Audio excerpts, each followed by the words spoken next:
देखो हम लोग का केमिस्ट्री का सेक्शन चल रहा था जिसमें हम लोग मैटर के बारे में पढ़ रहे थे। ठीक है, रिकॉल कर दे रहे हैं, बहुत बच्चों को छूट गया था, इसके बाद रिकॉल नहीं करेंगे। इस चार्ट समझिए क्योंकि ये केमिस्ट्री का स्टार्टिंग पॉइंट है। कल आपको बता दी गई थी केमिस्ट्री क्या है, उसके अंतर्गत में क्या क्या पढ़ना है, और आपको पहले बोले कि केमिस्ट्री का फर्स्ट 3 चैप्टर्स बहुत इंपॉर्टेंट होता है, जिसमें आपका मैटर वाला हो गया, एटम्स मॉलिक्यूल्स हो गया, पीरियोडिक टेबल्स हो गया, आपका रिएक्शंस और केमिकल रिएक्शंस हो गया। ये सब ऐसे चैप्टर से ये बेस होते हैं। और ऑर्गेनिक कंपाउंड का पहला number chapter bonding, single bond, double bond, triple bond, ये सभी समझ के रखो, ये ना बहुत जरूरी है। और आप जो एग्जाम में क्वेश्चन पूछा जा रहा है वो कॉन्सेप्चुअल क्वेश्चन पूछा जाता है, तो इसीलिए समझने का कोशिश करना ज्यादा से ज्यादा।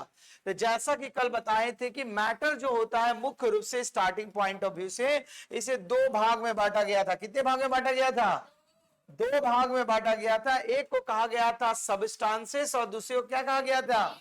मिक्सचर। जैसे कोई बुक कॉपी में नहीं अटता है तो कॉपी को उलट दो, ठीक है। अगर वर्टिकली नहीं होता है तो उसको हॉरिजॉन्टली बना लो कॉपी में।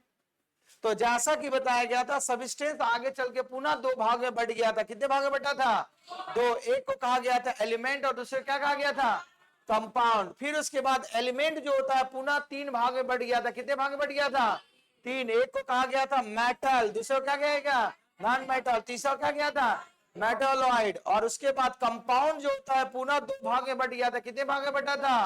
2। फर्स्ट वन इज कॉल्ड क्या कहा था? ऑर्गेनिक, और second one is called inorganic. फिर उसके आगे चल के मिक्सचर जो होता है पुनः 2 भाग में बढ़ गया था। कितने भाग में बटा था?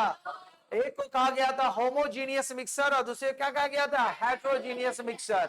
ठीक है। उसके बाद फिर होमोजेनियस मिक्सचर जो होता है जो सॉल्यूशंस में कन्वर्ट हुआ था वो सॉल्यूशन पुनः 3 भाग में बढ़ गया था। कितने भाग में बढ़ गया था? 3 भाग में। हम लोग अभी तक कहे थे सॉलिड, लिक्विड, गैस, लेकिन इसमें भी आपका क्या होता है? सॉल्यूशन भी 3 टाइप का होता है। एक को कहते हैं हम लोग क्या? सॉलिड सॉल्यूशन, दूसरा को लिक्विड और तीसरा को गैसियस सॉल्यूशन। ठीक है। उसके बाद हेट्रोजेनियस जो होता है मिक्सचर्स पुनः 2 भाग में बढ़ गया था। कितने भाग में बटा था? 2। एक को कहा गया था कोलाइड्स और दूसरे क्या कहा गया था? सस्पेंशन। क्या कहा गया था? सस्पेंशन। फिर उसके बाद कोलाइड, यही वाला से सबसे ज्यादा क्वेश्चन पूछता है आपका जनरल कंपटीशन में कोलाइड्स के विषय में। फिर कोलाइड्स जो होता था कितने भाग में बढ़ गया आपका? 4। फर्स्ट वन इज क्या कहा गया? Foam, second one is emulsion, third one is sol and fourth one is called hydrocolloids. समझ में आ रही बात ना? याद रखोगे सेक्शन को। तो ये बेसिक आइडिया, ये पहले नंबर चैप्टर से बहुत सारे क्वेश्चन, 4-5 क्वेश्चन बन जाते हैं आपका। इसका बेसिक इंट्रोडक्शन आपको दे चुके थे। फिर वो क्लास होगी, यहां तक समझ में आ गई चार्ट? हम लोगों ने सॉलिड से पढ़ लिया था। आगे देखो अब, जैसे था सॉलिड के बारे में आप बचपन से पढ़ते आ रहे हैं, जिस समय आपने साइंस की दुनिया में कदम रखा था पहले ही नंबर आया था कि मैटर को मुख्य रूप से 3 भाग में बांट दिया गया था, जो बचपन से पढ़ते आते सॉलिड, लिक्विड, गैस। लेकिन आगे चल के वो 2 भाग में और डिस्ट्रीब्यूट हो गया।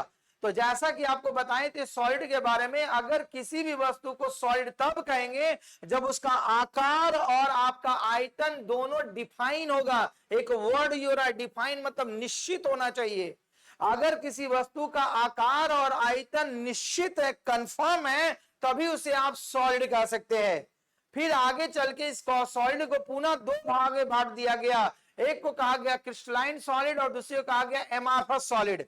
तो क्रिस्टलाइन सॉलिड के अंतर्गत में उस वस्तु को रखा गया जिसका ज्योमेट्रिकल आकृति और गलनांक दोनों निश्चित होता है। इसका एग्जाम्पल में रखा गया था हीरा। हीरा को कहा जाता है क्रिस्टलाइन सॉलिड। एग्जाम में डायरेक्ट पूछ दिया गया था कि हीरा किस टाइप का सॉलिड है। अब आपको पता रहेगा तब तो आप वहां मारिएगा उसका जवाब, क्योंकि यहां पर क्या होता है, साइंस का जो क्वेश्चन पूछा जा रहा है अभी का ट्रेंडिंग में, एग्जाम्पल से क्वेश्चन पूछा जा रहा है, उठा करके आपसे डिफाइन करने बोल दे रहा है। और वहां डिफाइन लिखा भी रहेगा क्या कहते हैं, तब आपको टिक मारना है। तो वहां नहीं रहेगा कॉन्सेप्ट गए। तो इसीलिए हीरा को कहा गया क्रिस्टलाइन सॉलिड, और एमार्फस सॉलिड मतलब जिसका ज्योमेट्रिकल आकृति और गलनांक नहीं होता है, जैसे रबड़, कांच, ये सभी को कहा गया आपका एमार्फस सॉलिड। यहां तक हो गई थी क्लास। आज हम लोग को पढ़ना है लिक्विड के बारे में। तो देखो सॉलिड का अगर कॉन्सेप्ट रहेगा तब लिक्विड समझ में आएगा कि दोनों में डिफरेंस क्या है, क्योंकि इसको फिजिक्स में ही बताया गया था, केमिस्ट्री में भी रिकॉल कर दे रहे हैं। बोला गया द्रव वे पदार्थ होते हैं जिसका आयतन तो निश्चित होता है किंतु आकार निश्चित नहीं होता है। देखो डेफिनेशन कैसे चेंज हो रहा। वैसे पदार्थ जिसका आयतन जो होगा निश्चित, वॉल्यूम तो निश्चित है लेकिन आकार निश्चित नहीं है। जबकि सॉलिड में बोला गया था ये दोनों डिफाइन होना चाहिए, कंफर्म होना चाहिए, आकार भी और आयतन भी। लेकिन लिक्विड में बोला गया केवल आयतन, क्योंकि लिक्विड का परिभाषा है कि अगर किसी भी वस्तु को जिसमें रख देंगे वो उसी का आकार ले लेगा। पानी, अभी हम इसमें रखेंगे सिलेंड्रिकल सेपरेट गिलास में तो वो सिलेंडर का आकार ले लेगा, अगर आप हेक्सागोनल सेपरेट में रखिएगा तो वो हेक्सागोनल का शेप ले लेगा। तो इसीलिए बोला गया उसका आकार निश्चित नहीं होता है लेकिन वॉल्यूम निश्चित होता है। 10 ml, 20 ml, 30 ml निश्चित है लेकिन उसका शेप निश्चित नहीं है। तो जिसका आकार शेप निश्चित नहीं होगा लेकिन वॉल्यूम आयतन निश्चित होगा, उसी को हम लोग कहते हैं, क्या कहते हैं, द्रव्य। क्या कहते हैं, जिसको इंग्लिश में कहते हैं लिक्विड। क्या कहते हैं, ठीक है। तो वो इसी एग्जाम्पल का तौर पर बचपन से जानते हैं, दूध, पानी, डीजल, ये सब लिक्विड प्रोडक्ट है, इसको जिसमें डालोगे वो उसी का आकार ले लेगा, इसका कोई अपना आकार, लेकिन वॉल्यूम निश्चित होता है। मान लो 5 ml का इसमें डालो तो गिलास 5 ml का तो 5 ml रहेगा, 6 ml नहीं बन जाएगा उसमें। कॉन्सेप्ट समझ में आ रही बात। देखो इसके बाद देखो कुछ में ये बहुत है, ये अपवाद है इसीलिए बहुत इंपॉर्टेंट है, लिख दिए हम आपको। देखो कमरे के ऊपर का टेम्परेचर कहीं कहीं 25 डिग्री सेल्सियस माना जाता है, कहीं 30 डिग्री सेल्सियस माना जाता है। बोला गया कमरे के ऊपर का जो टेम्परेचर होता है 30 से 33 डिग्री, धातु जो होता है द्रव्य के रूप में पाए जाते हैं। और एग्जामिनर यहीं से क्वेश्चन एक पूछता है कि एक बोला जाता है लिक्विड मेटल का नाम बताइए। लिक्विड मेटल समझते हैं ना, वो द्रव्य है लेकिन उसको हम धातु बोलते हैं। तो देखो लिक्विड मेटल में रखा गया है पारा को, किसको रखा गया है, और ये बार बार एग्जाम में होता है, इसका फार्मूला भी याद रखिएगा, Hg किसे रिप्रेजेंट करते हैं, तो Hg से रिप्रेजेंट किया जाता है पारा, और पारा एक लिक्विड मेटल है। कौन सा मेटल है, ठीक है। और एक बताना है कि लिक्विड नॉन मेटल है जिसको कहते हैं हम लोग ब्रोमीन। क्या कहते हैं, इसका फार्मूला क्या होता है, Br, भूलोगे नहीं।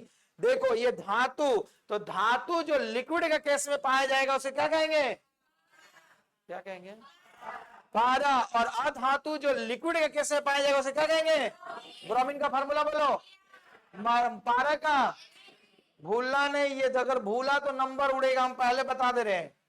ये दोनों एग्जाम्पल समझ में आई बात, कोई दिक्कत। अगला क्वेश्चन आता है गैस। अभी आपने सॉलिड के बारे में बोला जिसका आकार और आयतन निश्चित होता है, लिक्विड के बारे में आपने बोला कि आयतन तो निश्चित होगा लेकिन उसका आकार निश्चित डिफाइन नहीं होगा। अब गैस के बारे में क्या बोला गया, देखो गैस वे पदार्थ होते हैं जिसका आकार और आयतन दोनों ही अनिश्चित होता है, डिफाइन नहीं कर सकते हैं उसको हम। तो जिसके आकार और आयतन को आप डिफाइन नहीं कर सकेंगे वो क्या कहलाएंगे, आपका गैस। एग्जाम्पल जितना सारा गैस है, ऑक्सीजन, मीथेन, ये गोबर गैस का नाम सुने हैं, मीथेन CH4 से ही ना बनता है, ठीक। उसके बाद very very important triple point क्या होता है, ठीक है, जिसको हिंदी में कहा गया त्रिक बिंदु। बोला गया वैसा तापमान होता है जिस पर सॉलिड, लिक्विड और गैस तीनों अवस्थाएं एक साथ पाई जाएगी।